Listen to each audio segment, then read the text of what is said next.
ఆంధ్రప్రదేశ్ కొత్త చీఫ్ సెక్రటరీగా నీరబ్ కుమార్ ప్రసాద్ నియమితులయ్యారు. తాజాగా ఈ మేరకు జీవో జారీ అయింది. మొన్నటి వరకు సీఎస్గా చక్రం తిప్పిన జవహర్ రెడ్డిని కొత్త ప్రభుత్వం బదిలీ చేసింది. డీజీపీని కూడా మార్చే అవకాశాలు కనిపిస్తున్నాయి. 1987 ఐఏఎస్ బ్యాచ్కు చెందిన నీరబ్ కుమార్ గతంలో రాజమహేంద్రవరం సబ్ కలెక్టర్గా కూడా పనిచేశారు. జూన్ 9న కొలువు తీరే కేంద్రంలోని ఎన్డీఏ కొత్త ప్రభుత్వంలో ఏపీ నుంచి ఎవరికి మంత్రి పదవులు దక్కుతాయన్న దానిపై ఆసక్తికర చర్చలు సాగుతున్నాయి.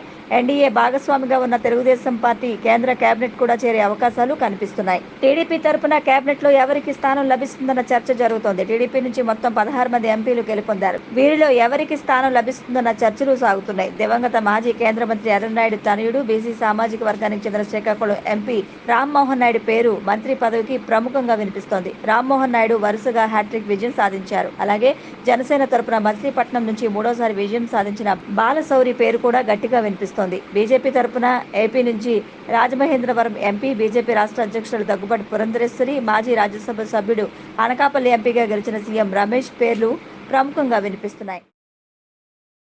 కొత్త ప్రభుత్వం కొలువుదీరే వేళ పార్లమెంట్ భవనంలోకి ముగ్గురు దుండగులు అక్రమంగా ప్రవేశించేందుకు యత్నించడంతో కలకలం రేగింది. పార్లమెంట్ గేట్ నెంబర్ 3 నుంచి కాసిం, మోసిన్, షోయబ్ నకిలీ ఆధార్ కార్డులతో పార్లమెంట్ లోపలికి వెళ్లేందుకు యత్నించగా పోలీసులు వారిని అరెస్ట్ చేశారు. గత డిసెంబర్లో సైతం దుండగులు పార్లమెంట్లోకి ప్రవేశించి పొగగొట్టాలతో భయభ్రాంతులకు గురిచేయడం సంచలనం రేపింది.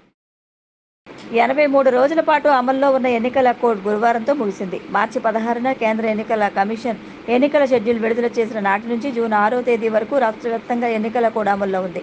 దీంతో సభలు, సమావేశాలు, ఊరేగింపులు, ఇతర కార్యక్రమాలకు ముందస్తు అనుమతులు తీసుకోవాల్సి ఉండేది. ఎన్నికలు ముగియడంతో ప్రవర్తనా నియమావళిని ఎత్తివేస్తున్నట్లు తూర్పుగోదావరి జిల్లా కలెక్టర్ డాక్టర్ కె. మాధవీలత గురువారం సాయంత్రం ప్రకటించారు.